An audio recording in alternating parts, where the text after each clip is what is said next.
આગળ વાત કરીએ તો સેવન્થ ડે સ્કૂલનો વહીવટ સરકારે હસ્તક લીધો છે। સેવન્થ ડે સ્કૂલમાં ડીઓને વહીવટદાર તરીકે નિમણૂક ચાર્જ સંભાળ્યો। ડીઓની હાજરીમાં સરકારી અધિકારીઓએ વહીવટી ચાર્જ લીધો છે। સેવન્થ ડે સ્કૂલ બહાર વાલી મંડળ અને જનાક્રોશ સંઘર્ષ સમિતિએ ઉજવણી કરી। ધારાસભ્ય અમૂલ ભટ્ટ સહિત આગેવાનોએ ડીઓનું સન્માન કર્યું। વાલી મંડળે ડીઓને ચાર્જ લેતા સન્માનિત કર્યા। અમદાવાદની વિવાદાસ્પદ સેવન્થ ડે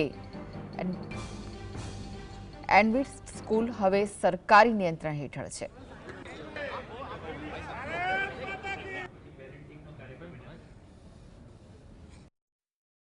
કરીને આ એ બાબતો હતી કે વહીવટી બેદરકારીઓ જે રીતે શાળાએ સતત રીતે જે કમિટીને કોઈપણ પ્રકારના ડોક્યુમેન્ટ આપ્યા નહીં અને એના ઉપરથી એવું સ્પષ્ટ પ્રૂફ થયું કે સદર શાળાની આ સ્થળ ઉપર માન્યતા નથી।